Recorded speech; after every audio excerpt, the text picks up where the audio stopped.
A couple of minutes ago, you were talking about the leadership of the UPA and Prime Minister Manmohan Singh. Let's talk about Sonia Gandhi now. Now, although the Congress party has taken a string of losses in the recent times, Sonia Gandhi has significantly revived the Congress party in the last decade or so. How formidable a political adversary do you rate Sonia Gandhi as?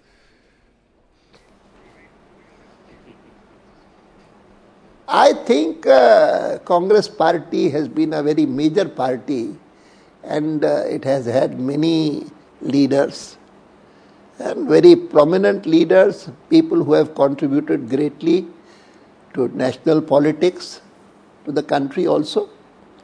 But I may not agree with your assessment of the present Congress president and her contribution to the strengthening of the party. Mr. Advani sir, Arup here. In November, again, we have 4 states going to the polls, and out of which 3 are ruled by your party. What kind of strategies are you looking at? The world-weary word anti-incumbency again pops up in one's mind. Are you thinking ahead already? We were thinking of that word anti-incumbency even when we were planning and campaigning for Gujarat. And yet you saw the results and the kind of vicious campaign that was carried on against our Chief Minister. But on the basis of my experience of all these decades, I feel that the word anti-incumbency is not so much related to the government of the state or the Chief Minister, as it is to the MLAs of the assembly belonging to the ruling party, or if it's a parliamentary election, to the MPs of the party. And so that should be borne in mind, and in a very natural way or a lazy fashion, let not a person who is a sitting member be repeated. There should be proper assessment, evaluation of his contribution and changes made wherever necessary. That can easily overcome the anti-incumbency factor. Mr. Advani sir, as you know that psephologists are a vilified lot, and in recent elections most of them have got it wrong. They've been badly hit on their heads by various politicians, and but here we have GVL Narasimha Rao, whom you know in your personal capacity also. Through NewsX we have done some issue-based surveys, and all of them were right. From day one he said that the BJP would have an edge, and he was right. He's here with me and he wants to connect with you directly. GVL. Advani ji, I have a couple of questions. One sense that one had got during the course of this Karnataka election was that the money power is playing a phenomenal role in elections, and in cities like Bangalore there are cases where candidates are reported to have spent on an average 1 crore per day. There are a few stray cases like this. Does it worry you in any manner? I have said it publicly, even during the campaign, that this is a cause for great worry. To all those who are concerned about the health of democracy, the increasing money power in elections is certainly something that has to be addressed to. And not merely by law, it has to be addressed to by the parties also. I recall that in 1971, a joint parliamentary committee on electoral reform was set up, in which Vajpayee ji and I both were members. And in our contributions to that committee's report, one was that we expressed ourselves in favor of public funding of elections.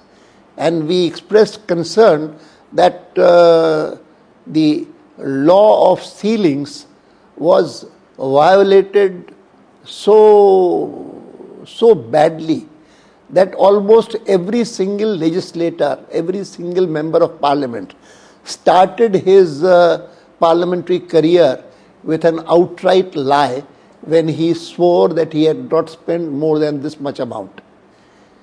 And since then, we have been pursuing that point.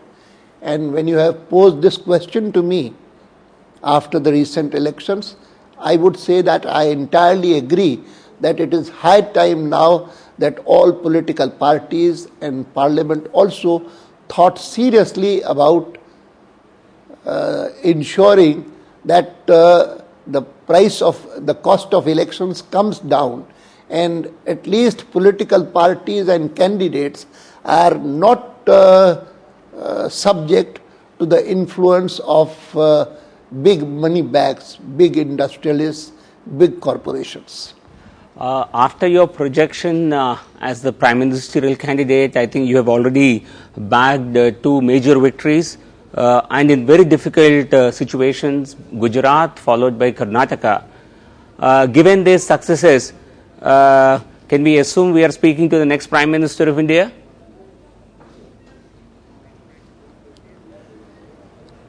I can only say that we who belong to the NDA and who feel proud that those 6 years the NDA was able to give to the country a model of good governance. The manner in which we undertook the highways, in the manner in which the Prime Minister's rural roads program was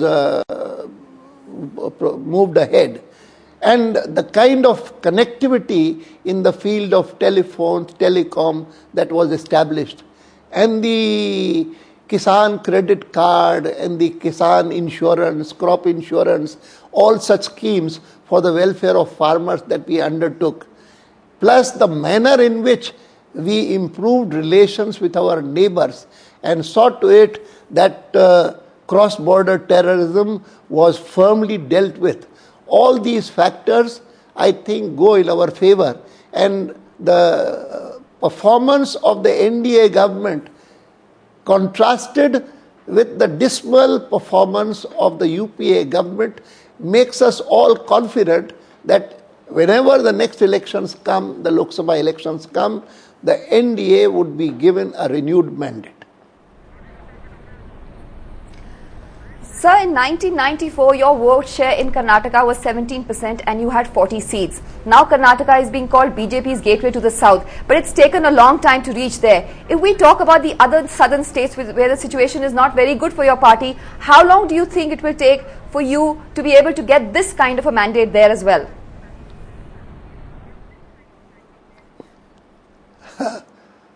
I hope we get it soon, but even what we have got in Karnataka should not be underestimated by anyone.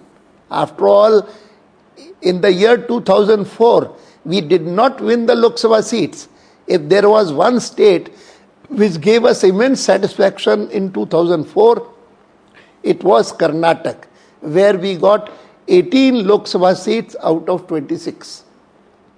Advani ji, we appear to be in the run-up to the next general election, and it also appears that the BJP's main campaign themes, are centered around price rise, internal security, farmers' problems, etc. But a lot of people will also say that one of the keys to the next general election will be which side the UPA or the NDA gets more allies. Can I ask you, how do you hope to get more allies, and also more importantly, who do you see as possible potential allies for the NDA?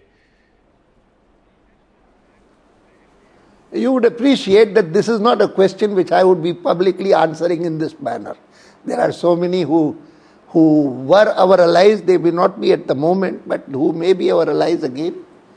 It's a continuing process, it's not a problem.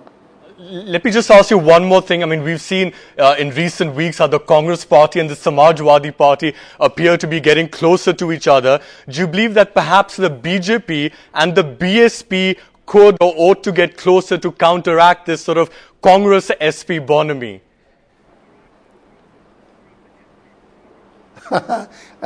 In Parliament, often a question of that kind is replied to by a simple statement that this is not a question, it's a suggestion for action.